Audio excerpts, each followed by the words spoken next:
The Texans offense certainly struggled on Sunday in Los Angeles. How the hell do they get this thing back on track? I actually think I have the fix. I actually think they're aware of the fix. We'll also talk about an Astros win last night in my way. And we got to talk about something else. I'm Paul Gallant, and this is the Gallant Says podcast. A radio show host in Seattle called Paul Gallant. Paul Gallant's wondering the same things a lot of people are. You are definitely living in the hindsight world today, Paul. Do you feel there's been a consistent theme with the interceptions? I think every interception really has a different story. I was just kind of curious what Paul gets to say. Paul Gallant, what the hell is wrong with you?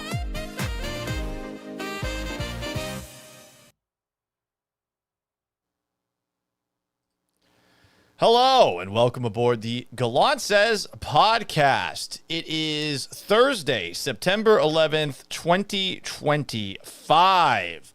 Live on YouTube at Paul Gallant, on Twitch at Gallant Says, on X and Twitter at Gallant Says, on Instagram at Sports Gallant, also on Facebook at Paul Gallant Sports. For now, you can catch this thing live Monday through Friday at noon and occasionally after major Houston sporting events. It's also available after the fact wherever you get your podcasts, Apple, Spotify. YouTube, I think, is the best way to watch, but you can watch all those other ways. I'm just saying if you're watching on YouTube and you super chat me, I could play this. Paul, stop talking. Listen. And then I'll shut up and I'll get to your comment right away. But I will eventually get to all of your comments. I want to begin today's show. There's a lot to talk about. Talking about the Houston Texans as they look ahead to their game against the Tampa Bay Buccaneers Monday night. We'll take a look at the Bucs for tomorrow's show. There was only one thing that worked offensively for the Texans on Sunday.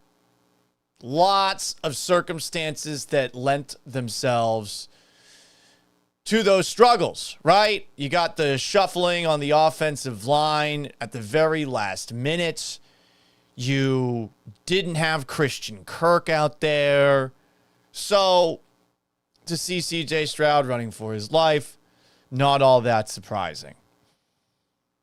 But Nick Chubb, amazingly, was the Texans' best player on the offensive side of the football on Sunday. It's to say nothing about C.J. Stroud's noble effort, but Chubb had 13 carries for 60 yards, and while I don't know that he'll ever be the Nick Chubb that we used to see in Cleveland, he looked really good out there.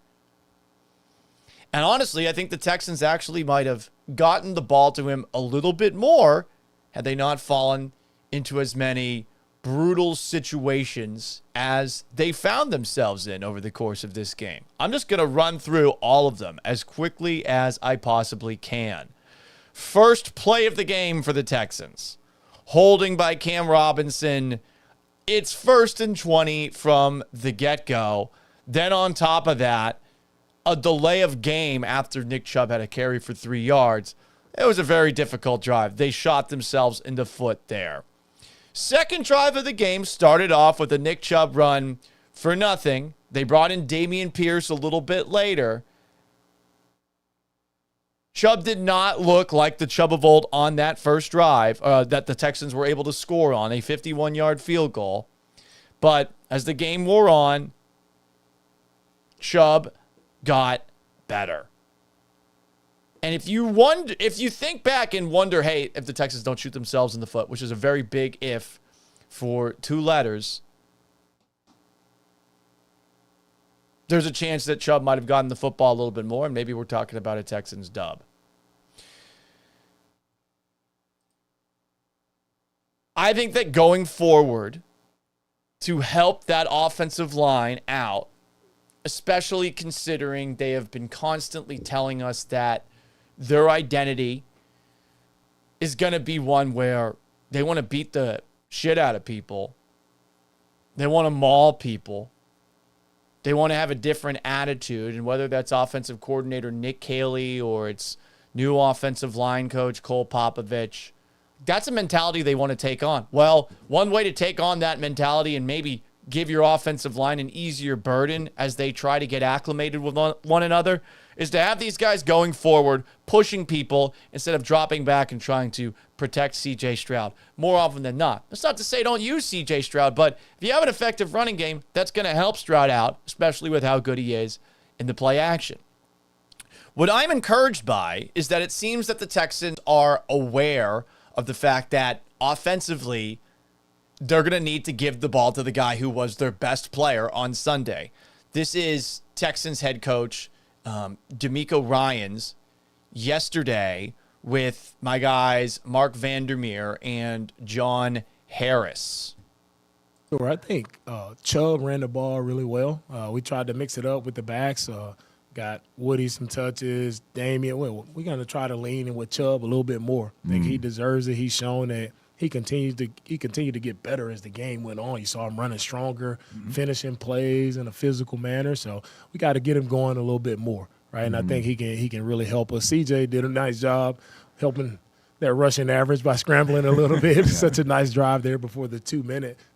During the 2 minute at half, he did a really nice job scrambling to put himself in position to get points there. So I think offensive line, just stay after with our double teams, being a hat on a hat. That won't change. We're always want to get a hat on a hat in the run game and really emphasize our wide receivers getting in, blocking the support players, and that'll help our run game continue to thrive. Coach Shaw. Yes. Everything that he said there, I'm in agreement with. And I need people that think like this kid, and I'm going to call him a kid because this kind of thinking is childish, I think, when it comes to football. There's this account, I'm not a fan of this account, it constantly pops up on my feed. It's called @TexansThoughts. He reposting this video, more runs, more taking the ball out of Stroud's hands, ... I fear we know how this ends. How does it end? How does it end? Please elaborate, all of us. You're one of those film study guys. You study the film. You know what you're talking about. I guess he works for The Athletic now. Astros medical staff still has a job. This guy has a job. It's fine, Paul. It's fine. Stop thinking about other people. Think about yourself. This is the same line of thinking that I saw when I first moved up to Seattle. It's a line of thinking I shared. When I first moved up to Seattle to cover the Seahawks starting in 2019, I thought the Seahawks should make an offense that is built around Russell Wilson, who I thought had some tremendous skills. His escapability, his deep ball ability, all of those things lent themselves to a good faction of Seahawks fans believing that the Seahawks needed to open up their offense and that this old man, Pete Carroll, with a conservative mindset, defensive mind, was holding him back. And at first, with the first couple of games I covered Russell Wilson with, I mean, he was awesome. He was lighting people up. He was an MVP candidate.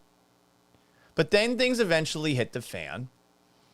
And going into the offseason, I realized balance is great for a quarterback like Russell Wilson, who is awesome at play action fake. But there seems to be this notion from the most online football fans that in order to win, when you have a great quarterback, you're going to drop back and throw the football 50 to 60 times a game. I'm tired of seeing it because it's just naive way of thinking, especially when you consider the limitations around the quarterback. All of those people in Seattle used to complain about the offensive line in front of Russell Wilson, a guy who sure took his fair share of sacks that were his fault. So a guy like C.J. Stroud behind an offensive line that a lot of people don't think is particularly good, no matter how mobile he is and no matter what his pocket presence is, wouldn't it help to run the football and to give it to a guy like Nick Chubb, who is a battering ram? I know people don't like the idea of just handing the football off and letting a running back go to work on a defense. It makes you think back to the Bill O'Brien days, where Bill O'Brien's offensive strategy when it came to running the football at times felt a lot like using a guy as a battering ram. Bam, bam, bam, bam. Eventually, you're going to bust the gate down. That's Nick Chubb's style. By the way, did he not look pretty good at the end of that game? Imagine if he's getting more looks.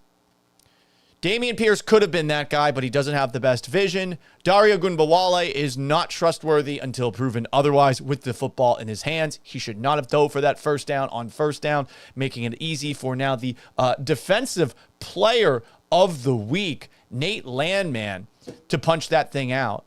By the way, Nate Landman is African-American. He's born in Zimbabwe. Would you have expected this man to be an African-American? But technically, he is. Anyway, bringing it back, I want the Texans to do this exactly. Run the football more. Give C.J. Stroud an easier day at the offense. Make things easier for this offensive line for the next couple of games. Establish some sort of offensive identity, and it can grow as the season begins. But we're in week 2. It's early on. And look, it's not going to be easy to run against the Bucs. The Bucs have some really good defensive players up the middle, Vita Vea, among others. But this is something that right now, given all the changes that are taking place on the offensive line, the uncertainty about the health of Christian Kirk, you got to do what works. What worked Sunday? That. Maybe it's because the Rams' run defense isn't very good. Obviously, they gave up close to 500 yards against Saquon Barkley in 2 games last season. But I think keep it simple, stupid is an okay mindset to have if you are the Texans. In the short term, maybe in the longer term. But right now, you saw how difficult it was to move the football. I think you want to ask these offensive linemen to be moving forward rather than going backwards. And that's something that all offensive linemen will tell you. Dropping back in pass protection over the course of a game, you're going to get worn down by backpedaling and backpedaling and backpedaling. You know what builds morale for offensive linemen? When they get to take on a defensive line like they're a blocking sled. When they get to get off the ball and drive into a guy. And listen, we'll see if these guys are good at it, but I'll be honest, no matter how bad Ariante Ursary might have graded when it comes to Pro Football Focus on the pass blocking side of things, that dude's a fucking mauler. He was pancaking guys out there. So I look at Ariante Ursary, I look at this Texans young offensive line, new offensive line, and I think that what they should do is they should give the ball to Nick Chubb. It sounds like they feel the same way. Anyway, guys, I'm Paul Gallant, and this is the Gallant Says podcast. Let's read some comments here. YouTube. Wilbur Figueroa says, let's go. Aurelio Corona says, all right. Still the King says, oh, hi. Coog Blaze on the Twitch says, Pauly G Show #1. Lone Ranger 614 asks, going to Boston this weekend, are there better sections to sit outside of behind home plate? I highly recommend sitting on the Monster. The Green Monster is, in my opinion, the best place to watch a game. You're going to be really high up there, but it's a vantage point that you will never have in any other ballpark. It is essentially Dyken Park's Crawford boxes on steroids. Aurelio Corona wants me to give out my Venmo. I suppose I could. Just do it on the Super Chat on YouTube. Or do it on Twitch, with whatever you do to pay people on Twitch. Jared says, missing me on 97.5. Okay. Overlords 9710 says, screw 97.5. I'm not going to go that far. I'm just telling you that this is the new time slot on this YouTube channel. If you haven't subscribed on YouTube and liked the video, I mean, it's like you hate me. And if you haven't given me a sub on Twitch, I feel the same way. Rick Hagwood says, for some reason, CJ doesn't seem to throw with anticipation like he did in year 1. I don't know. I disagree with that. I went back and I watched the film. I thought there was some anticipation there. I think the Rams just played really good defensively. There were not a lot of open guys. And right now, I mean, would it be easy for you to throw with anticipation if you're throwing to a bunch of rookie receivers who you do not know everything about? I think it would be tough. Lack of trust that his receivers will run the proper routes. He continues. Yeah, it's probably that. His superpower was throwing to where a guy would be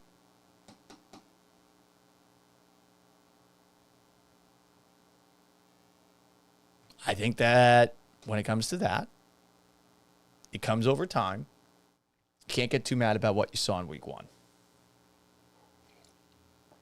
On X, Chad asks, did you get along with Joe George? Yeah, I did get along with Joe George a lot.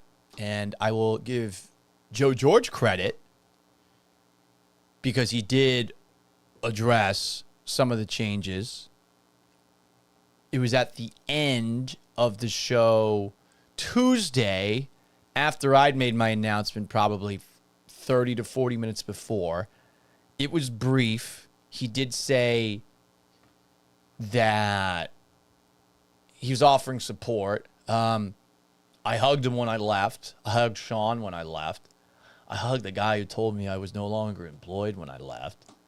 No hard feelings over there. I will say I did keep tabs on who reached out. Joel called me. We'll see what Joel does. I'm wishing him the best. I've known Joel for a really long time. Lance called me. John texted me right away. And obviously, Joe and I had a face-to-face exchange. So, heard from a good amount of people. I will say that as far as the acknowledgement of it on the air, I don't think it happened yesterday.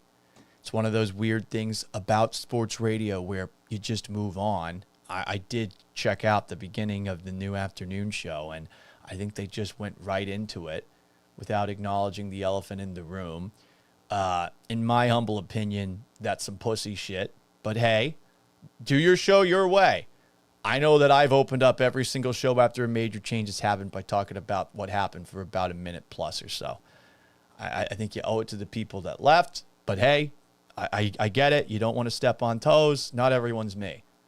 I will say this, and I have been getting a lot of love over the last couple of days, and I really do appreciate it. I've gotten to the point now where I've been getting so much love. I've been looking for enemies.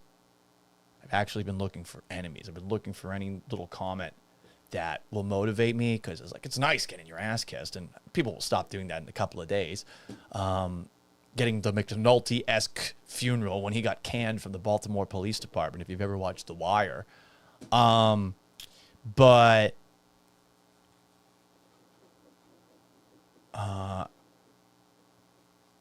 that disrespect has been noted. And, I mean, if any of you guys were to go to any of the places where I used to work and from time to time just mention my name, I would not hate that. I don't endorse it, but I wouldn't hate it. There were a couple of people too I noticed comments made, and I was like, all right, writing this down. Kane Darko, I think, called me a twink on the Twitch side of things. I think at one point in time he took issue with me using the term bitch. I asked him if he had been in prison. He got mad that I assumed he'd been in prison. So then I asked if he was in the mafia. So someone who clearly can't take a joke, and one of those way too serious type people that thinks that language matters. Generally, we call people like that pussies. But hey, to each their own. As far as that Kane Darko fellow on the Twitch side of things, you could not fucking cover me. I would love to see you try and cover me if we were playing flag football. Because it would be so embarrassing for you to get absolutely emasculated by a twink. Anyway, Paul, you're so petty. I know. Anyway, SU Mello, you're saying Brandon really is a bitch. No, I'm not saying that. I'm not. I mean, we had a disagreement a couple of months ago, and I didn't respond to his apology, and he did apologize to me. So I actually took a look at the text earlier today. Just saying. Anyway, man, this is radio. I'm not going to act like it's awkward for them. I'm not mad at them, you know? But, I mean, if you happen to go in their chats and just try to tell as many people as possible, maybe occasionally call in and say, hey,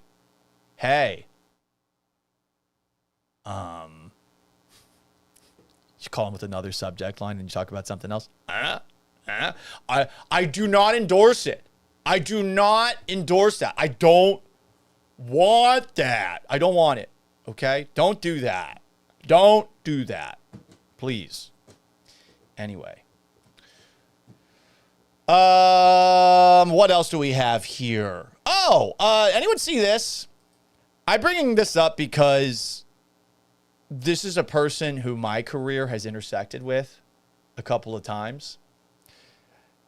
Jadeveon Clowney does not have a job. He met with the Dallas Cowboys in Dallas. We'll see if he actually signs with Dallas. I bring up Jadeveon to bring up that I've always enjoyed Jadeveon Clowney. I think Clowney gets a lot of shit. Number 1 overall pick. Okay, not the greatest defender ever, but, I mean, pretty damn good career statistics. He was always awesome against the run. And Clowney, over his career, 58 sacks in 1, 2, 3, 4, 5, 6, 7, 8, 9, 10, 11 seasons. Many tackles for a loss. Texans, Seahawks, Titans, Browns, Ravens, Panthers. One of those guys who you definitely look at and you wonder, hey, had he put in a little more effort off the field, where would he be? But think about this, his first game ever with the Texans. He's playing against the Redskins at the time. His field gets caught in a divot at NRG Stadium. And next thing you know, he's out for basically the first half of the year. And I think for the first 2 seasons of his career, he was trying to catch up after that went down. You know? It's one of those things where you have high expectations on a guy because he was the number 1 overall pick and because he had that hit against that dude at Michigan. But then he goes into the league and he was, I think, one of the best run defenders in the league for a really long time. And he doesn't have 10 sack seasons. And you're like, what the fuck? But he had 9.5 sacks in 17, 9 sacks in 2018, 9 sacks in 2021, 9.5 sacks in 2023. Clowney is the reason that I got hired in Seattle, believe it or not. Gal Media at the time had hired me to do fill-in work on SB Nation Radio on the weekends. So I was doing a show when the Jadeveon Clowney trade went down in the middle of it, and I talked about the Texans' perspective of it, and someone who was thinking about hiring me in Seattle asked me to talk about the Seahawks' perspective on it. So he just sent me that text in the middle of the segment, and in the middle of the segment, I started talking about it. His name's Mike Salk. He does the morning show there. We have a strange relationship, but hey, he gave me a chance up there. Definitely could have paid me a little bit more, but it's a weird relationship when the person that you take the job of that hired you to replace him then replaces you. But anyway, no one cares about that. I'm pretty sure I got hired because of that segment that I had talking about Jadeveon Clowney getting traded to the Seattle Seahawks from the Texans, and there's been a couple of times on the air where I've actually done segments where I've talked to my Eagles fan mother who thinks Clowney is mean. I'm going to show you a picture here. This is my mom and I around Christmas time, right after she had picked me up from the airport back in 2018. She's wearing a Nick Foles jersey, so she's trolling her son who she knows is a Patriots fan. And on top of that, she had this to say after a Texans-Eagles game went down a couple of days before, and Jadeveon Clowney was absolutely rocking Nick Foles' shit. Nick Foles is so wonderful, and Jadeveon just rammed him. He just really hit right into him. I didn't think it was kind, and I thought, not necessary at that point of the game. Well, you have to intimidate the quarterback into submission, Mom. I know, but that was over the top. And then poor Jadeveon gets a $40,000 fine, and we all were so sad for him. Ha, ha, ha.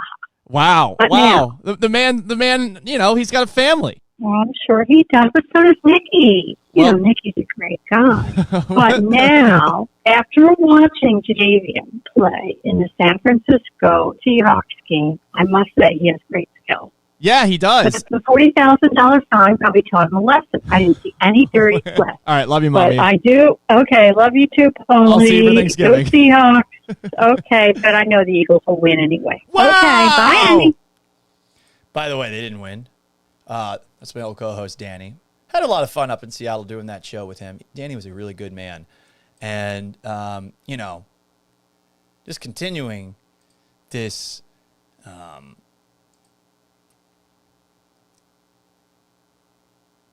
segment and showing Jadeveon Clowney and my mom. Did you know that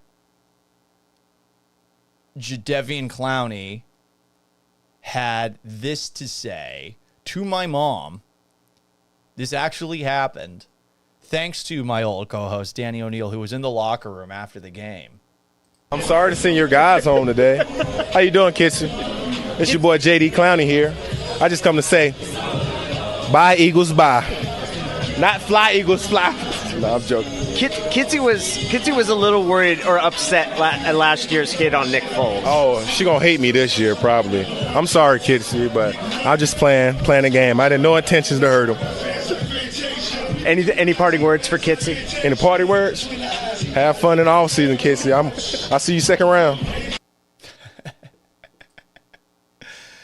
I gotta say, I will forever love Clowney for that. I thought that was hilarious. And I hope that the Cowboys end up signing him. I still think he's got something left in the tank. My mom actually, I think, did respond to Clowney clowning on her. This was also on the radio show back in Seattle. What did you think about the play where Jadeveon Clowney hit Carson Wentz from behind? Jadeveon, oh my goodness, you were naughty. You were just a naughty boy. You know, after McDougal knocked him down, didn't quite have to bang your helmet into his helmet. I do like Jadeveon's play. Yeah. He was effective. I don't know whether you want to assassinate the other quarterback, but there you go. Football's a violent game, though, Mom, as I've said before. It is. It is, Paul. You're lucky I let you play it. But I've come to like Clown. I feel like he's my bad son. You know? Like he's bad, he's naughty, but I do think he's effective. He knows he crossed the line. I'd like to meet his mother. I'd like to meet his mom and see what she says. Because we like our boys to be nice and good and kind. My mom rules. That exchange that she had with Clowney was awesome. I hope Clowney gets a gig with the Cowboys. I really do. And gotta say, I was impressed by the Cowboys week 1 for what it's worth. Anyway, we're going to keep on rolling along. I did want to talk about a couple of things that I saw on the NFL side of things as well.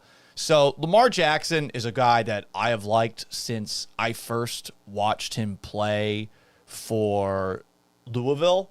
I remember back in the day, one of the original college football playoffs, I thought that Louisville should be in instead of Washington entirely because Lamar Jackson's awesome. Now, had Louisville and Lamar Jackson beaten our beloved Cougs, there's a chance that they would have actually made it into the college football playoff. But that didn't happen.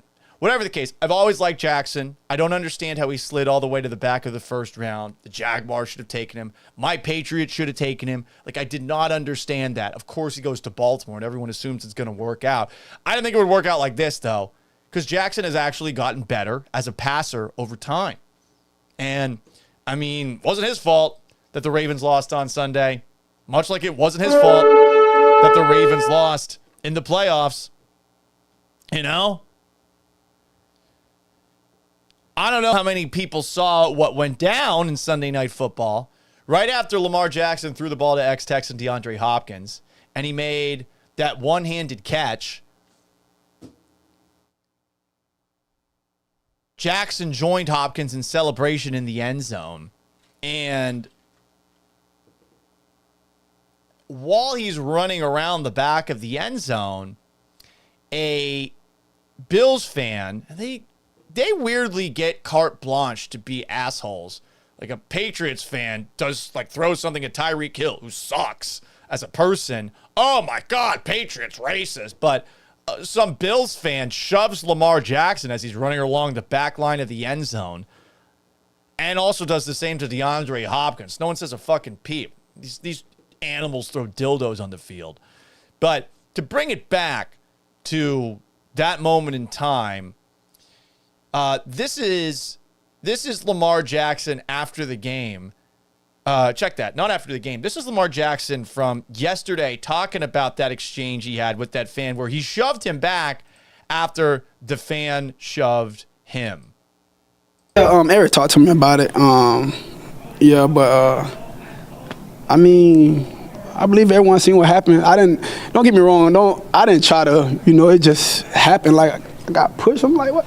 I thought I was like outside. I wasn't even thinking about me being out there on the field, but my apologies to that whoever that was. I don't know who it was. My apologies to him. Like, just chill next time. Just, you can talk trash and stuff, but keep your hands to yourself, man. That's all I can say. I mean, what an awesome way to handle that. Like, fuck that kid. He sucks. That's what Lamar should say. He's actually apologizing to him there. And maybe the NFL told him he needs to, and maybe the GM told him he needs to. But fuck that kid. He sucks. Keep your hands to yourself, indeed. Trash. And again, Western New York. Well, that's all I got to say. I went to college not that far away. It's something else. But, I mean, that's trashy behavior. Oh, they're Bills fans. They're fine. They're so loyal. I can't wait for them to blow it this year. I can't wait. I know they won that game. I know they won it, but I will be rooting for their downfall. They were nowhere to be found when I was in college and the Patriots were busy skull fucking them. And now, all of a sudden, Bills fans are everywhere. Oh, now you're talking shit to me? Huh. I don't like that kind of thing. But shout out to Lamar Jackson for handling that with a lot of class. And, I mean, this is a guy I'm always going to root for. I've always enjoyed watching Lamar Jackson play. I do not like the Ravens because of some back and forths that they had with the Patriots back when I was growing up. And yet, I still like Lamar Jackson a lot. You know who else I kind of like? I'm finding that I'm actually liking Cam Ward. Cam Ward is saying all the right things. You might have seen this offseason, the Titans rookie and the first overall pick being asked about, like, putting in the work. And he said, like, listen, my dad got up at 4 a.m. every day. If I can't be the first one in, I mean, and for a game that I play, then, like, who the fuck am I? And, you also had another moment in the offseason where he got into it with Jeffrey Simmons, who's like one of the best defenders in the NFL. He's shoving him, and Simmons is shoving him back. And I think that Brian Callahan, their head coach, there are some real questions about him. I don't know how many people saw the gaffe that he had. Off the top of my head, I could not explain it to you, but I know that there was a call that he did, and he was clearly unaware of a rule. There's a lot of coaches who are unaware of rules. There's a lot of refs who are unaware of rules. That makes things even worse. But Cam Ward, quarterback for the Tennessee Titans, I mean, every single time I hear the guy talk, I love what I'm hearing. I'm going to try to find the specific clip because the Titans, who are a broke-ass franchise, don't even have transcripts available on their YouTube channel for, comments. But I think he was asked about specifically some of his receivers dropping the ball, several drops from Sunday. I didn't watch the game. After that game, he said, I'm never going to get on those guys for dropping a ball. I'm going to throw a pick at some point in the season. Bad plays are going to happen. The biggest thing is when we get back to the huddle, we have to always have a next play mentality. I am not too worried about that. Those boys are going to catch the ball. He also took the blame for all of his sacks.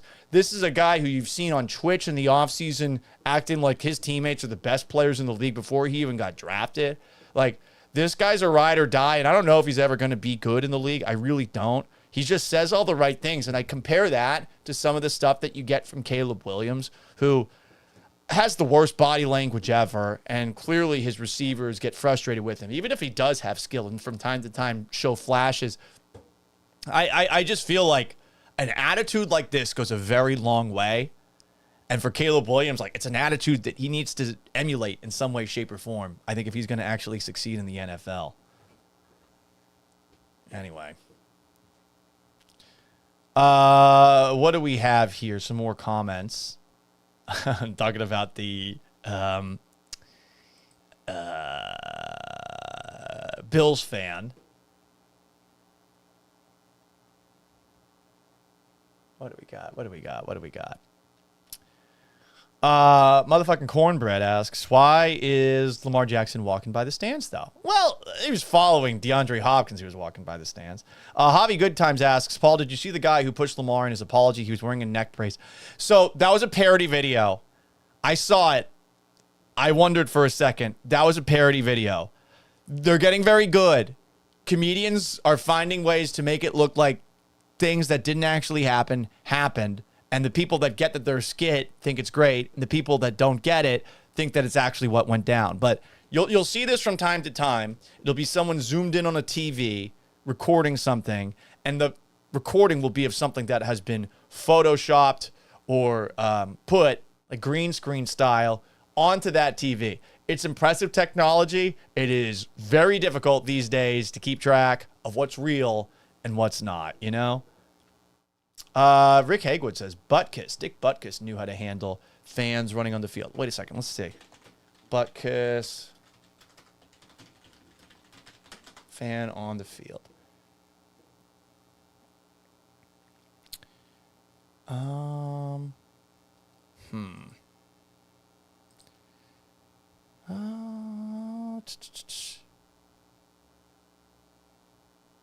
There isn't a specific viral image of a fan on the field with Dick Butkus, but fans have shown their adoration for him at events, blah, blah, blah, blah, blah, blah, blah, blah, blah, blah, blah, blah, blah. 1970, Denver running back Floyd Little. Dick Butkus hit me so hard, my body almost liquefied. He helps me up and he says, you okay? I said, yeah, of course. He said, well, if you're okay, why are you in our huddle? He'd hit me so hard, I'd followed him into the Bears huddle. He turned me around and sent me back. That's fucking awesome. That's really cool. Texas Horns 88 comments on Twitch. Paul, can I subscribe to your newsletter? I will pay money so you can pay your rent. I have to set things up. There's a lot of I's I got to dot and T's I got to cross before I get to a point where I'm creating something that you got to pay for. But eventually I will do something. All right, let's keep rolling through. I did not watch last night's Astros game, but I know they won, but I didn't watch it. This is something I used to do on Sports Radio 610. I used to, from time to time, just look at the box score and give people hot takes entirely based off of that. They say numbers lie. Stats are for losers, final scores for winners. But right now, they tell the whole story. Buckle up for Box Score Hot Takes. We used to do this on the night show at Sports Radio 610 back in the day because Astros games would be on at the same time as me. So I'd never get to watch baseball games live. I would basically react to them when they went down because I would go on the air from 7 till 11 p.m. and we'd talk about them, but I generally was like, well, here's what happened based off of the box score hot takes. Hey, look at that. Brian Abreu got a save. Is Brian Abreu fixed? 1 inning pitched. 1 strikeout. Hell yeah, bro. Jason Alexander, has he just established himself as the Astros' number 3 starter in the postseason? 7 innings pitched. Just 3 hits allowed, 1 walk and 3 strikeouts. Looking good. Yordan Alvarez, on fire. 2 for 4. Carlos Correa, clutch home runs. Hit 1 in the 6th. Yainer Diaz, more clutch home run. Homer in the 9th in Toronto, north of the border. We're going to ignore the 1 for 8 with runners in scoring position and the 7 left on base. Rubber game against the Blue Jays coming up in a couple hours. 2:07 p.m. Central Time. So there you go. More comments here. That's box score hot takes, everybody.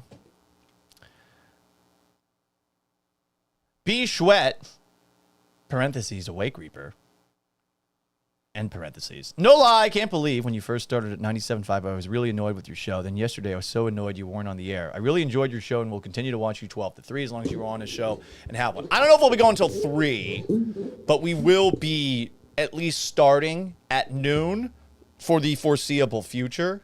And again, if you're just tuning in, I would hate to see you guys call in and ask what happened to Paul. I would just hate it. I would really hate to see it. I also would really, really, really not like if you were just asking in all the Twitches and YouTubes, like, what happened to Paul? I don't want that. I really don't. Okay? Or on their Instagrams, or on all their social medias. You know, people want land acknowledgments. I do not want a I got murked acknowledgement, okay? I don't want that. You should know me by now. What else do we have going on in this crazy old world of ours?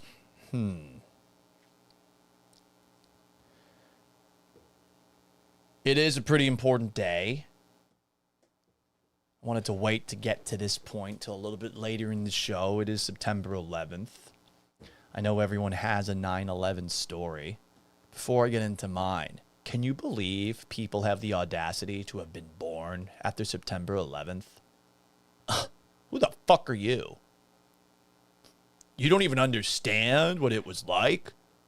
How dare you? How dare you not understand the world before 9/11? How dare you not have your entire life changed by 9/11? How dare you? I'm proud to be an American. You didn't even learn that song by heart. By Lee Greenwood. After the towers fell. You didn't even love your neighbor. Unless they were from the Middle East, let's be honest. You loved your neighbor. But that part was a little awkward, no? But you loved your neighbor. And you were really about all the good things. Except for the being cool with the war in Iraq thing. But I go back every single year and I watch documentaries and I reflect on it. And, you know, our world has changed a lot. But, God, what an absolutely horrible event. For those who don't know, I'm from Massachusetts originally. I was at middle school, Thayer Academy in Braintree, Massachusetts. And every single Tuesday, a couple of people in our class would be assigned to do current events. So the night before or the day of, you would read the news and then you would come up with something to talk about. And I remember, I forget who went that day in our class in 7th grade, but our teacher, Mr. Huntington, told us that a thing happened, and this is probably going to be the most important event that ever takes place in your life.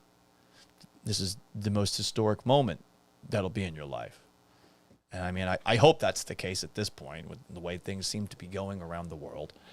But I remember hearing about the Twin Towers getting hit, the Twin Towers falling. I used to go to New York City from time to time. I had never seen them. So I truly had no idea what they looked like. There's a pair of towers that are, I think, in Singapore, and I thought those were the Twin Towers. It was not that. It was obviously those two behemoths in Manhattan.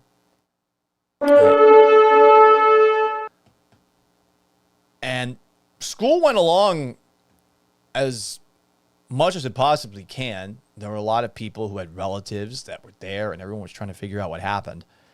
I was trying to figure out what happened in the Pentagon. My mom's oldest brother worked in the Pentagon. I had actually visited it about a month earlier. My parents had split up.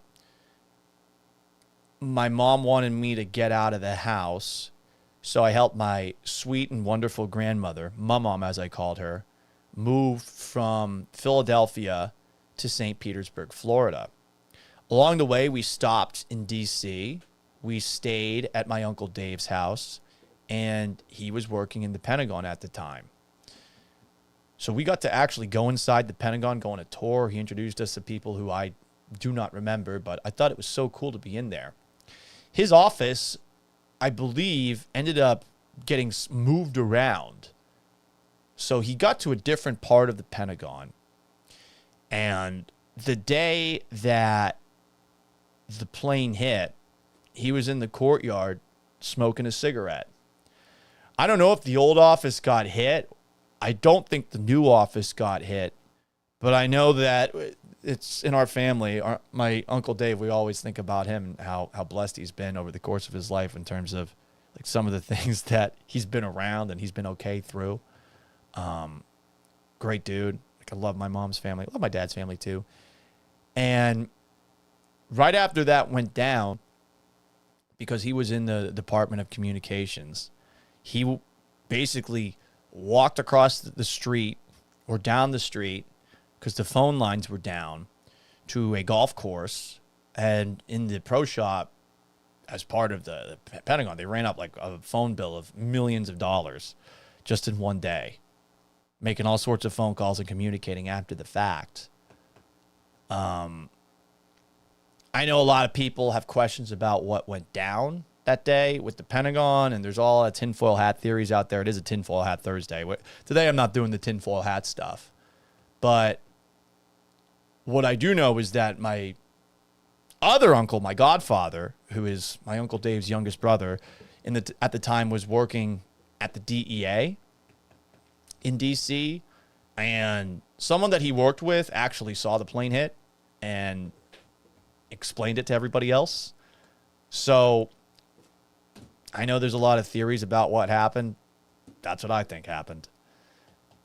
I trust their word, you know? But it was a crazy day, and I remember the entire day, to bring it back to me, I was just wondering if my uncle was okay. And I didn't find out until, I think, like 2:10. So it's like once and I think the Pentagon got hit, was it 9 in the morning, 10 in the morning or something like that? Obviously, I'm very fortunate that no one, in my family passed away, but fuck, that was a lot to think about. Thankfully, everyone was okay, but I know a lot of people were not so fortunate, We do have some more comments here on YouTube, on Twitch. Texas Horns 88 says, a third of people in the U.S. are too young to have any memory of 9/11. That is crazy, dude. It really is. Mother effing Cornbread says, I think the first major event I remember was Columbine. Yeah, I think that was a couple of years before I understood the gravitas of it. And it's kind of crazy how things have gone since then to the point where now we are desensitized to school shootings. More on YouTube. Rick Hagewood says, my two most vivid memories were when Kennedy was shot when I was in 3rd grade and September 11th, watching it on my TV at work. God damn. So you were alive for Kennedy being shot. I can't even imagine what that's like for the president to actually die, especially those years. Jesus. Robert F. Kennedy was assassinated. Martin Luther King Jr. was assassinated. We were in war against Vietnam. The whole country was split. Like, I know we always say, hey, we've never been more divided. Were we more divided in the 60s? Is this just history repeating itself? But it's a little bit different now because we all have access to each other. Also, we're probably not all swallowing down the shit that those in power are giving us. I think we're a little more skeptical than we were then. But that's where the skepticism I know began, just reading books. I got a book back here. Hang on a second. Can I actually get all the way out here?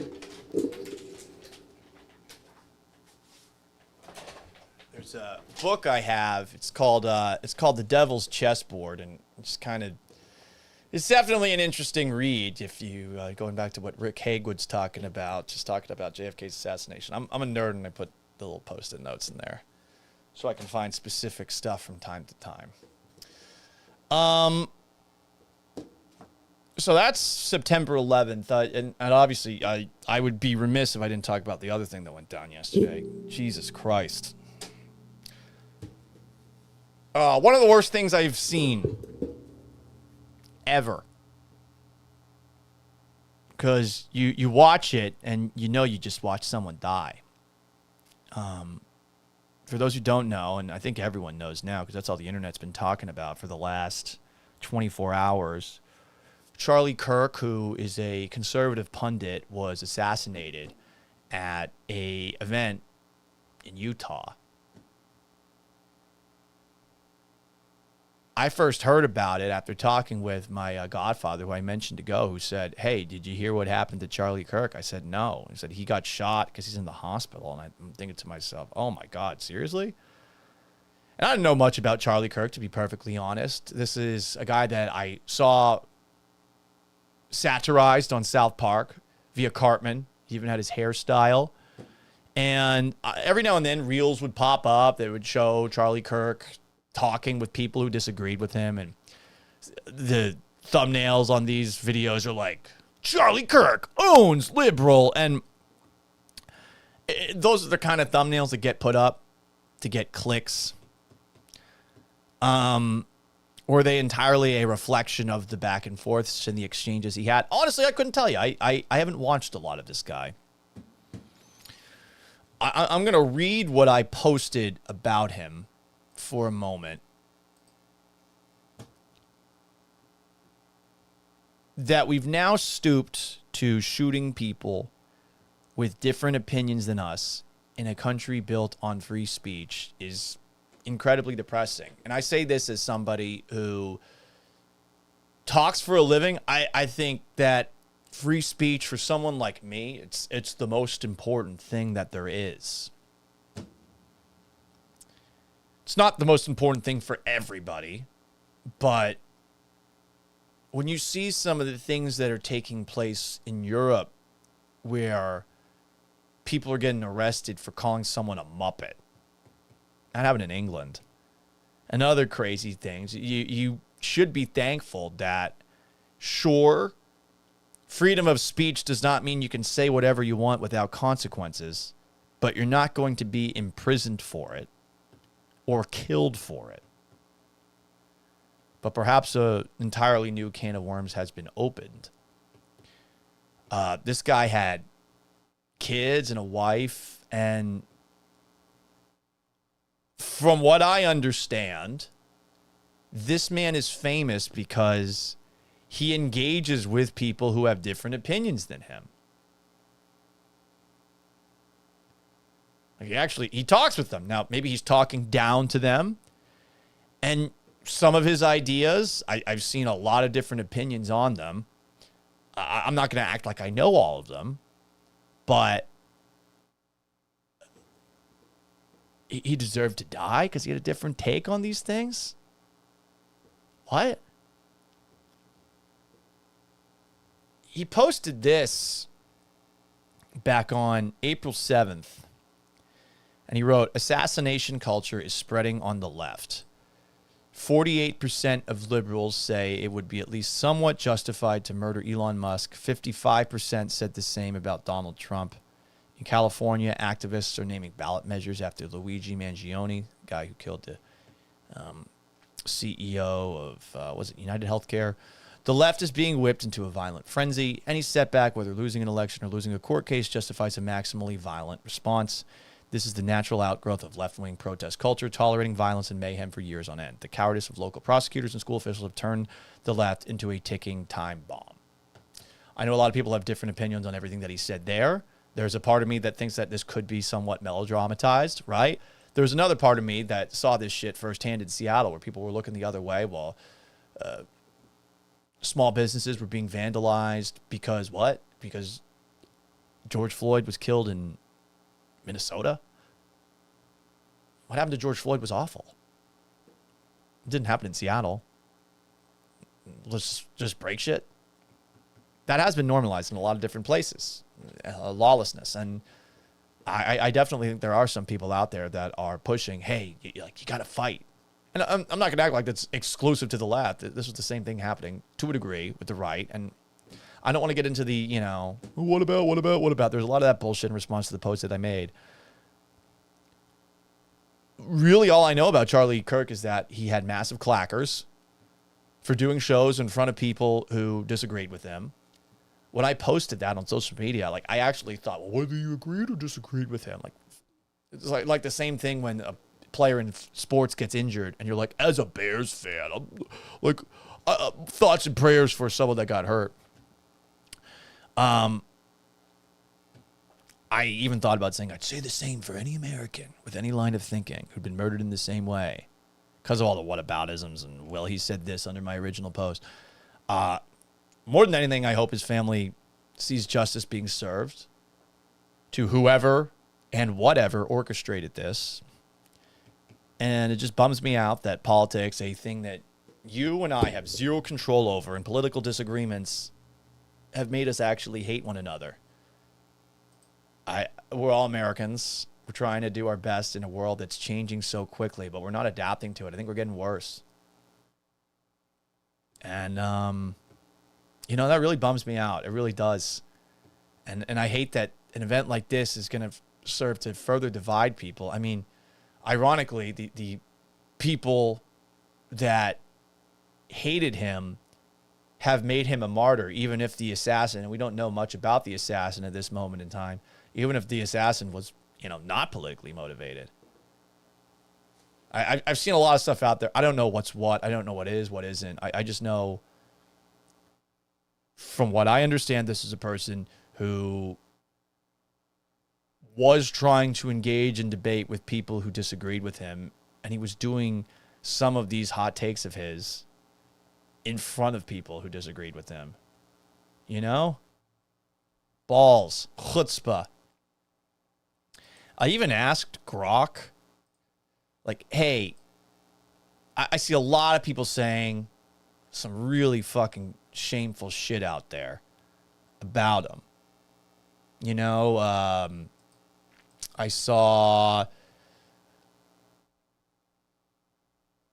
like a compilation from a Twitter account showing people celebrating the death, like fist pumps and stuff. I saw Reddit comments seemingly overjoyed about it. I've seen jokes about it. I'm not going to lie, as someone who appreciates comedy, some of the jokes, you can argue about timing all you want, but one of the benefits of freedom of speech is that you can make those jokes. And, I mean, it's fucked up, but sometimes humor comes out of the most fucked up situations. I think he would believe that. He was a big advocate for free speech. He was laughing at South Park, making fun of him. I think he's got a pretty thick sense of got a pretty thick skin, and I don't think he's someone who takes shit like that personally. But I decided, why do people hate him? I don't understand it because I don't know him. Why would I hate someone I don't know? Does everybody that hates him know him that well? Are they watching all of his things, or do they just have a general idea of what he is because he's pushing ideas that you don't agree with? There are some people who definitely are on top of it, but I asked Grok this question because I saw a lot of people calling him like a racist.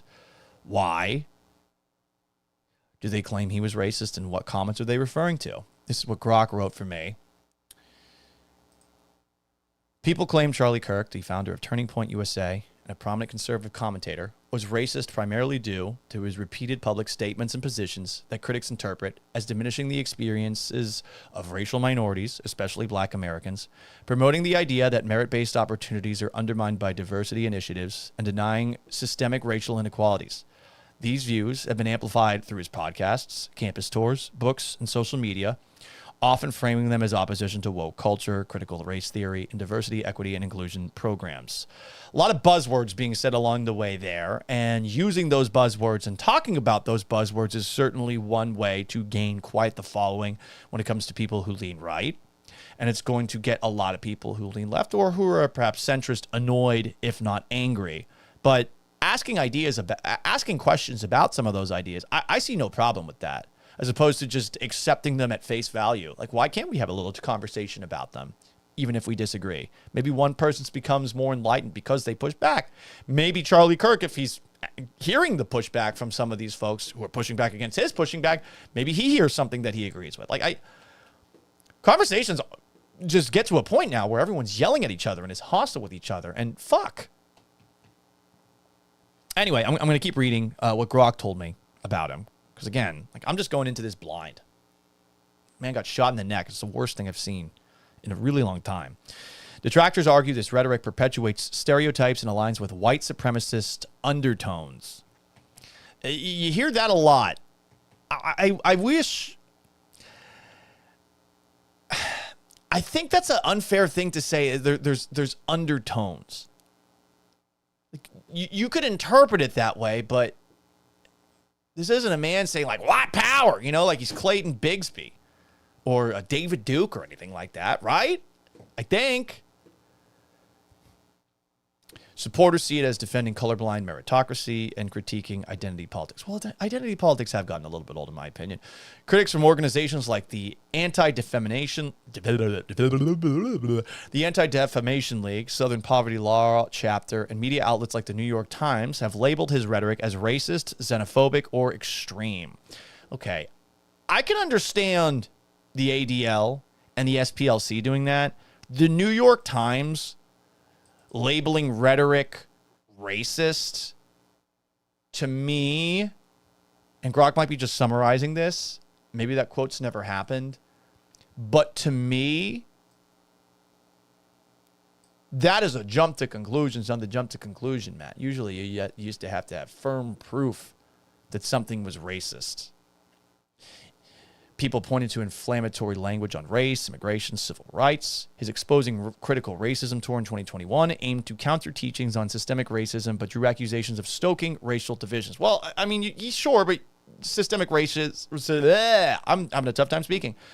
You could argue that systemic racism does the exact same if you're constantly talking about that, you know?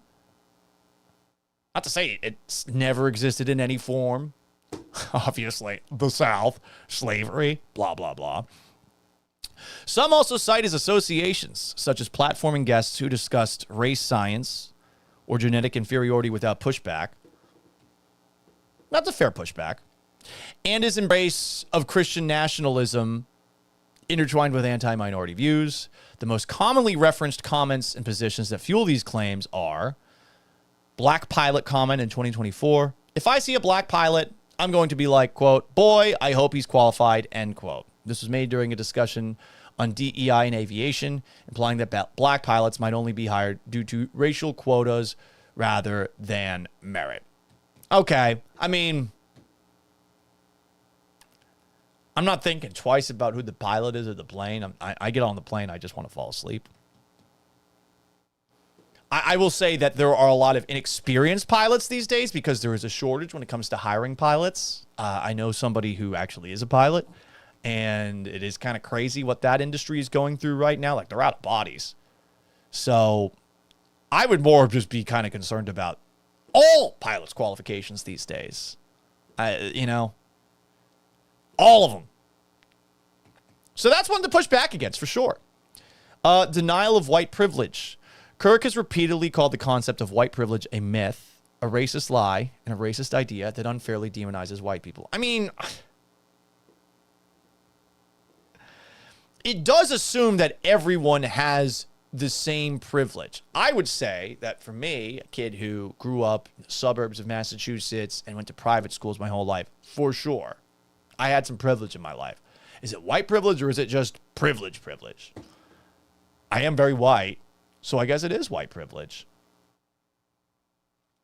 And we'll get to some of your comments in a moment. I'm seeing some pile up. Let me get back to this. Denial of systemic racism. Kirk frequently claimed systemic racism in the U.S. is myth or exaggeration, promoting alternative curricula to counter public school teachings on it. He has said things like, quote, when you hire based on race, you're not hiring based on skill. Well, I mean, sure. If that is something that goes into hiring, that is true. He's criticized Black Lives Matter as promoting division, argued against reparations and affirmative action. Critics view this as erasing historical injustices like slavery, Jim Crow, and redlining. I mean, can you erase that history? Like, everyone knows slavery happened. Everyone knows Jim Crow was a thing in the South for a really long time. Like, I think it's extreme to act like that erases history. There are people with voices of their own who can push back against what he might have said there that led people to think that that's what he's saying. Let's keep going. Criticism of Martin Luther King Jr. and civil rights. Kirk called Martin Luther King mythological, suggested the Civil Rights Act of 1964 was a mistake that led to negative outcomes for black communities. Honestly, I couldn't tell you much about that last part. He implied black Americans were better off in some pre-civil rights contexts and attributed modern issues like gun violence to black culture rather than systemic factors. His final public comments before his death reportedly blamed black people for U.S. gun violence. These are seen as revisionist history that romanticizes segregation. Okay, that last part seems like a jump. That last part. I know there's statistics out there, and you can put any statistics out there and find statistics that support your agenda. I will say I've seen some graphs, and those graphs are not great. And I do think that if he's using those to back up what he's saying on that front, like, is he wrong? I couldn't tell you. I don't know what goes into those data points that are being brought up, but I see them brought up a lot. More code switching and urban youth remarks. Defending Tucker Carlson, Kirk attacked code switching, adapting speech in different contexts, common among minorities. Jasmine Crockett does that. And described hordes of urban young people as ganging up on victims. This was interpreted as fear-mongering about black criminality. Urban young people is a dog whistle for black youth, say some. Okay. I mean, I watched The Departed, and in The Departed, one of the reasons that they hire Leonardo DiCaprio to go undercover is because he's one of those people that can code switch himself. He can put on a Boston accent on the weekends and speak like I do, despite being an asshole during the day. Ugh. Oh, shit, Jay Gassman. What's up, dog? Hang on, let me get back. Thank you for the money. Paul, stop talking. Listen. Jay Gasman, Paul, leaving that place is the best move ever for you.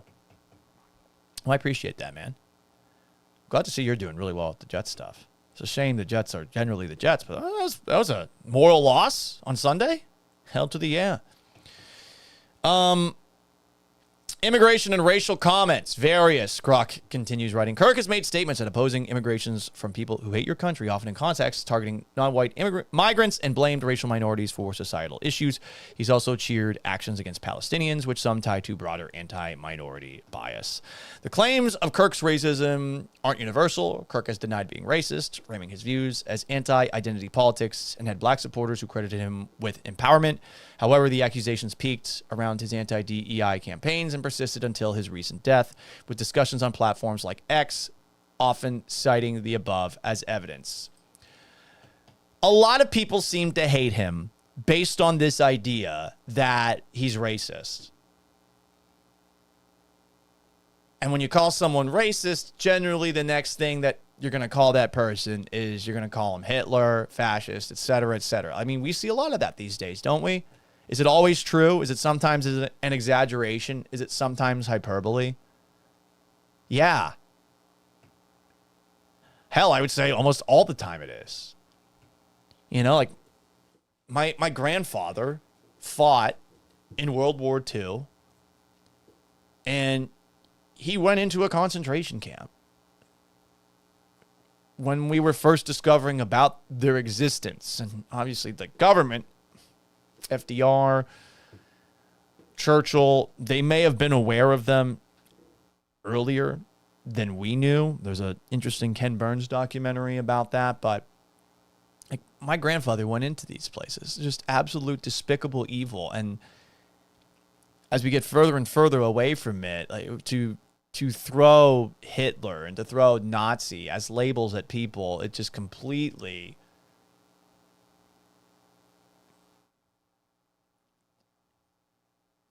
diminutizes, hopefully that word's right, what's actually gone down. He was one of the worst people to ever exist. A murderer. Just a horrible person. and someone has their own ideas, which you might disagree with, and then you decide to make that comparison, you know? It's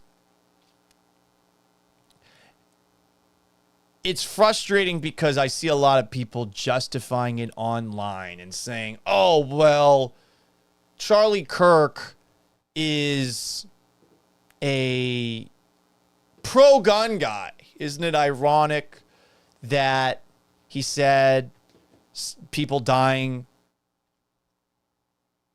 is worth keeping the Second Amendment intact, and he died? So that quote means he was asking for it? I've also seen a lot of this over the last couple of days. I'm not going to play it because I'm probably going to get copyright struck. But first off, I mean, you got Nate Burleson, who had talked about moderating language, accepting responsibility for Charlie's death. Okay, but like, I don't know. Isn't there a lot of that going on the left side of things? J.B. Pritzker, the governor of Illinois, noted non-corrupt state, similar.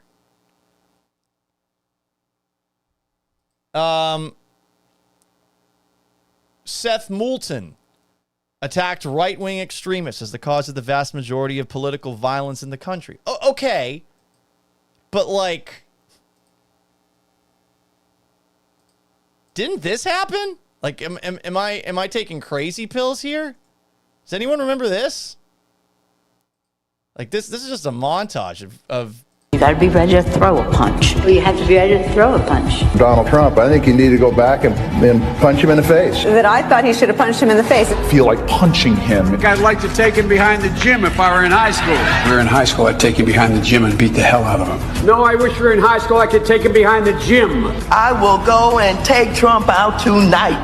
Take him out now. Okay. When was the last time an actor assassinated a president? They're still going to have to go out and put a bullet in Donald Trump. Show me where it says that protests are supposed to be polite and peaceful. And you push back on them, and you tell them they're not welcome anymore, anywhere. I have thought an awful lot about blowing up the White House. Please, get up in the face of some Congress people. People will do what they do. I want to tell you, Gorsuch, I want to tell you, Kavanaugh, you have released the whirlwind, and you will pay the price. We're going to go in there, we're going to... Well, this is just a warning to you Trumpers. Be careful.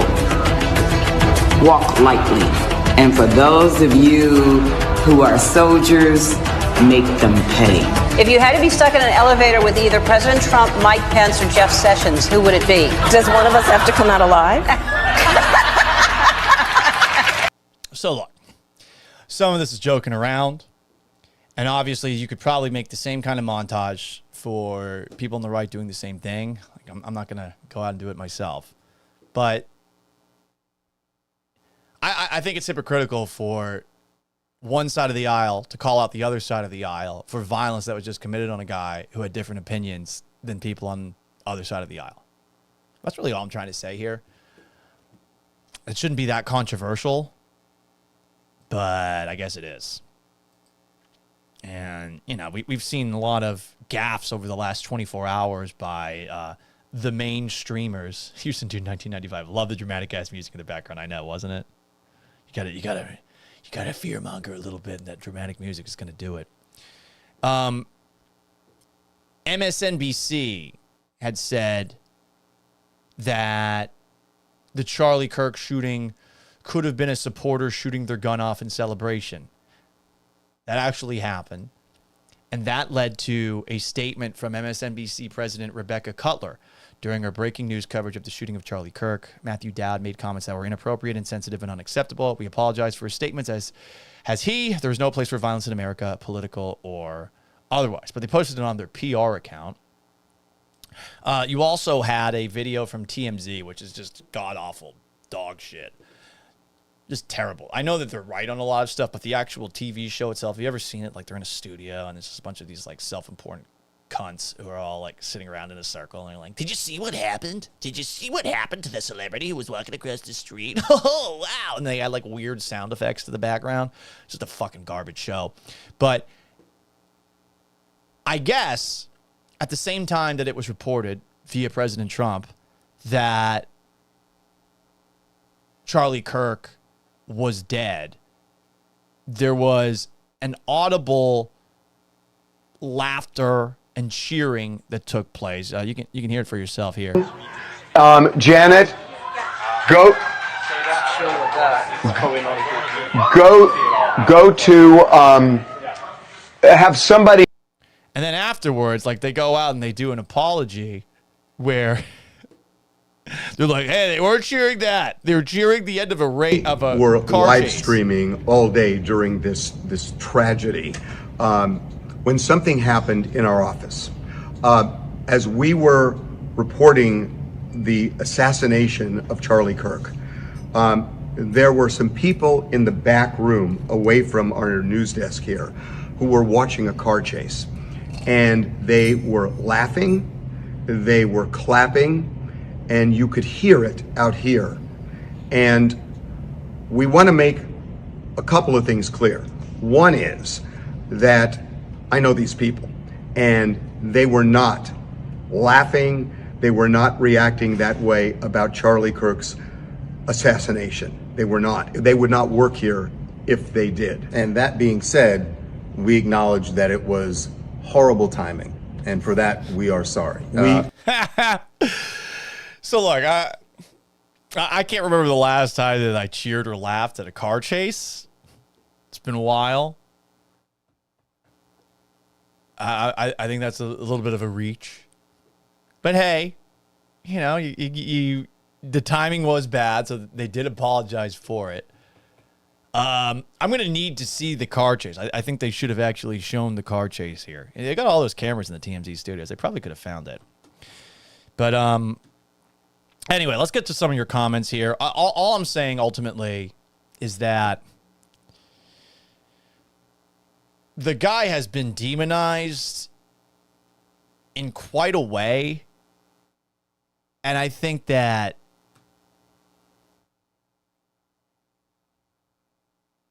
for him to be demonized for having a different opinion,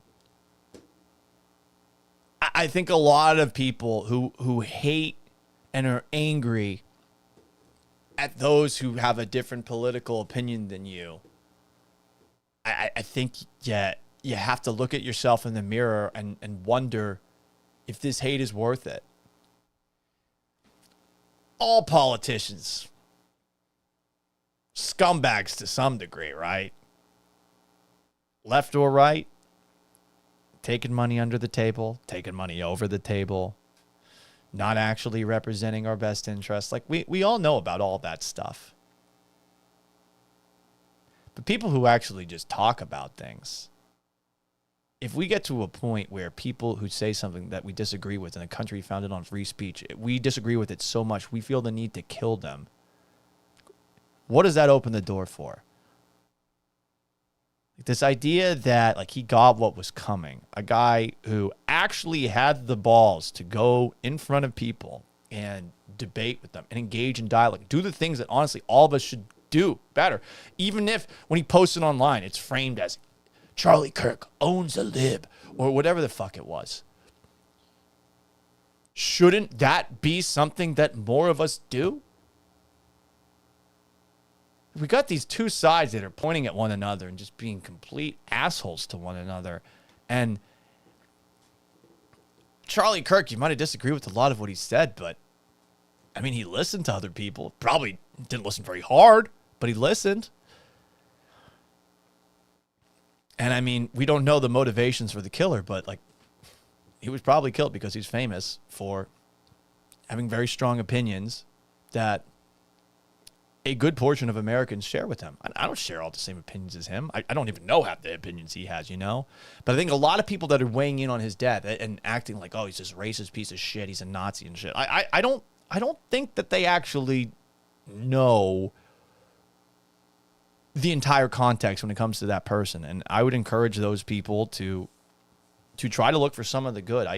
I think that just comparing him to a Nazi or a fascist is just despicable. And I feel so horrible for his wife and for his kids.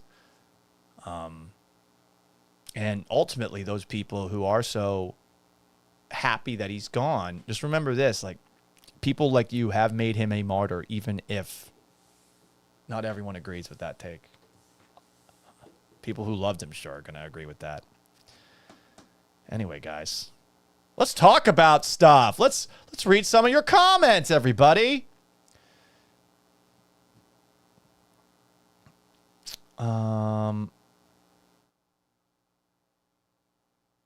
Texas Horns comments. Shooter's not been caught. No one knows the shooter's motivation. Important to remember that. Here's why the shooter was motivated by left-wing animus. It's fair enough. Just seems like more rhetoric is coming from that side. But hey, the right's in power now. And I know when the right wasn't in power that you got the January 6th thing, which I don't think was an insurrection. I think it was a riot, but I think it was embarrassing and I think it was bad. An actual insurrection would have involved a military, a coup. I took a class on coups in college. Did you know I was a political science minor? What else do we have here? From Rick Hagewood. Violent rhetoric breeds violence. I see this spinning out of hand on both extremist sides. I agree. And I think that people that are in the middle, even if you're right of center like I probably am, or left of center, I think we've all got to find a way to speak up against the extremists on both sides. And maybe I'll do this on this show. I don't know. You know, I've done a little bit of conservative talk radio. I did it in Seattle at first, believe it or not. Coming out of the closet, I guess, on that one. I didn't tell anybody about it. And I didn't tell anybody when I was doing it, occasionally filling in Kansas City either. Because the way I want to talk about it, I want to be like, and I told a friend of mine this, that if I could be anything, it would be like a slightly right of center Jon Stewart. I want to be like a normal person that agrees with everybody, disagrees with everybody, but can walk away and not feel angry with like a vein pulsing in my head. Tony the Handsome comments, the way Kirk died is how many children have died in every school shooting. There would be stricter gun laws if those videos were made available. Kids are assassinated and yet nothing. I mean, they might not. The Second Amendment's a big part of our Constitution, and I get it. Maybe some evolution is necessary, but in the eyes of many, the Second Amendment means that an authoritative government would have a very difficult time forcing its citizens to fall in line. Is that a myth? A great question. I don't know the answer to that. I know that's why people believe in it. We have become so desensitized to school shootings that, yeah, if a school shooting happened yesterday, probably did, just given the way things are, it wouldn't get the same headlines as some right-wing political pundit who was pro-guns getting shot. So I get what you're saying here, man.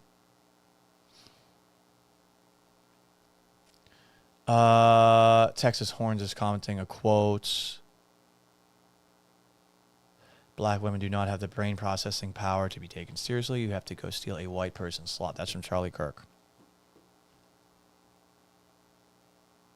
I don't know if he actually said that. I'd have to go and actually look it up for myself. If he said that, it's bad. Should he die?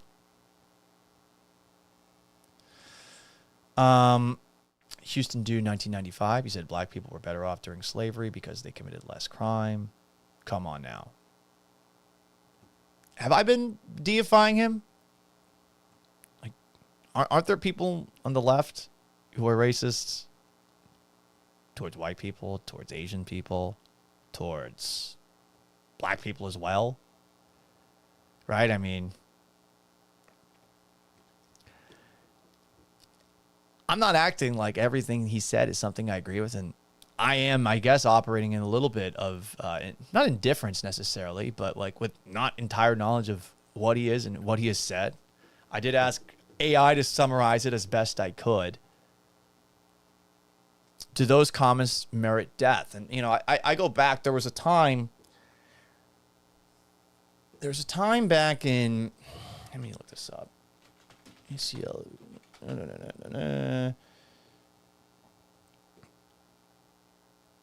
The ACLU came into existence in 1920, and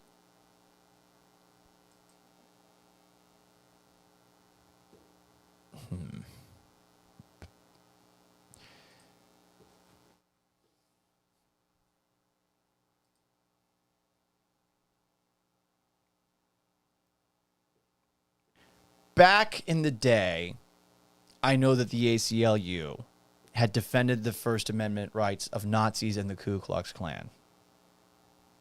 Do we like people like that? Most of us think they're fucking assholes, if not evil. But in our country, they are guaranteed the right to free speech without imprisonment, without execution. Once you start determining what is allowed and what isn't allowed, that it's a downhill slope. I'm not justifying any of those things said. And again, like I go back to, you disagreed with what he said. But there's enough people that disagree with what he said, right? To counter what he says. Clearly, I'm seeing a lot of people in the comments section pushing back on some of the things that they said he has said. And I'm gonna take your word on it. Are you going to go so far as to say that the killing was justified? And that's what I'm seeing a lot of today. And that's what bums me out. I can't believe that we're now doing this for words. It's words. They can be hurtful, but I mean, I don't know. I get called the other F-bomb every day on the air, or twink. Someone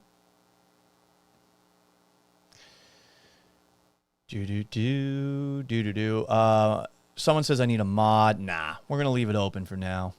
I'm going to leave it open. Tormik Johnson says, future Fox News pundit. I mean, if I get hired at Fox News, that would be something else. I don't think that, much like I said yesterday with radio and TV, things are changing a lot. I don't know that Fox News is necessarily like on the up. I think for a very specific audience, people are going to continue to watch it. But I think for people that are my age and younger, no, I think people are going away from that. Tormik Johnson says, Paul playing politically dumb, I guess. DeRhino says all politicians are trash. I agree. Tony the Handsome says, I think both sides need to have a barbecue and hang out. How about Cal McNair cooks for everybody, huh? It's football time in Houston, and we're ready to play. There we go.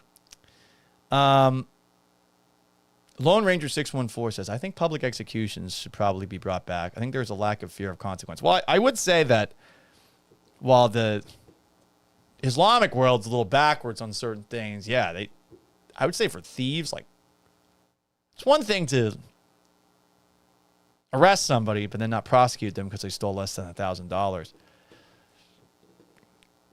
Do you go the Aladdin route or the Hammurabi's code route and like go eye for an eye and you're like, oh, you stole something?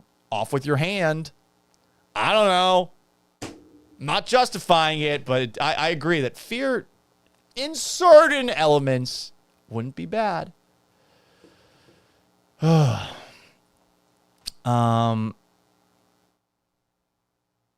other comments that we got? Shout out to Aurelio Corona. Paul, stop talking. Listen. $20 for some Starbucks. I mean, I'm not going to Starbucks. Starbucks, for those who don't know, look up Chill Dog, D-A-W-G. That was a moment in time that actually led to me getting on conservative talk radio, believe it or not.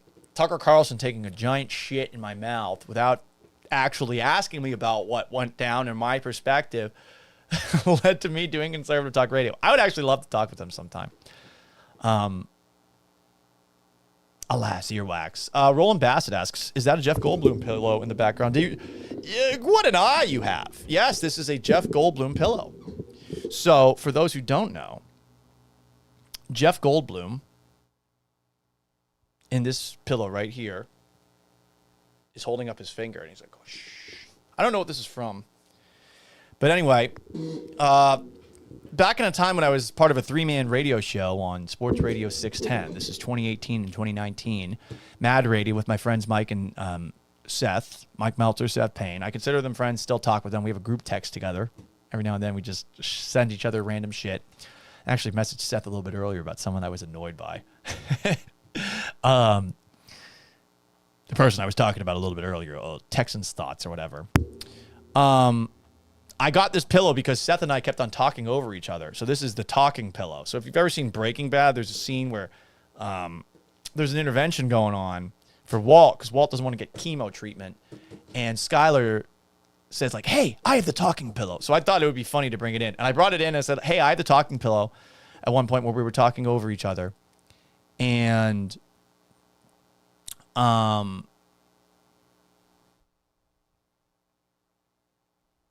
it wasn't well received. I'll just say that. It wasn't well received. More comments here.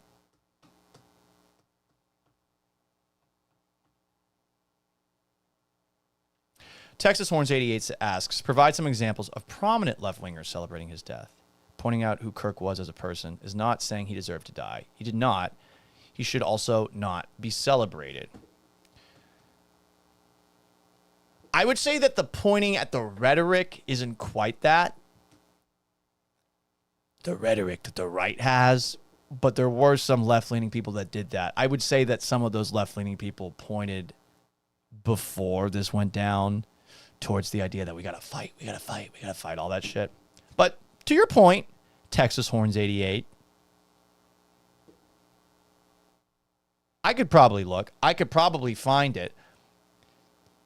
I guess the thing is, like, do I look for celebrities? Because I think I saw something from one of the Jesus and Miro guys posting about it. And I see a lot of people saying, like, hey, Sean Martinez is commenting on Instagram. Screw that old bitch. He was a Nazi. A Nazi?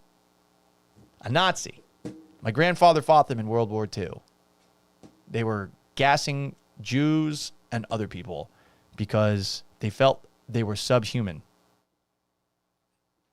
It's a, I think, very, very big jump on the jump to conclusions, Matt. You know? But that Texas Horns 88, I know who you are. Love you, buddy. That is definitely something that I'm going to have to do on my own, and maybe we'll have it for the next show. Has been an interesting last couple of days where I have been doing a lot of different stuff, and I could have probably found a couple of left-leaning folks who were saying things along those lines. You know? Anyway. I am Paul Gallant. I appreciate everyone who tuned into today's show. We will be touching on stuff like this from time to time. You can catch it live starting around noon on YouTube at Paul Gallant. So like the video and subscribe. You can find it on Twitch at Gallant Says. Give me a sub on X and Twitter as well at Gallant Says. On Instagram at Sports Gallant and on Facebook at Paul Gallant Sports, starting at noon, Monday through Friday, occasionally after major Houston sporting events as well. You can also get it after the fact wherever you get your podcasts. If you haven't already, subscribe, rate, and review me on Apple and on Spotify. We're going to have truncated podcasts in the future. I'm still trying to figure out the best process for this show. We did go an hour and a half. Ideally, I'd like to go an hour, at least while I'm looking for a job and all that shit. But if you subscribe and rate and review and stuff on the podcast side of things, if you roast my ass, I will read it. We will be back tomorrow at noon. Never forget, USA, USA. So long, farewell, and have yourselves a wonderful Thursday. Peace!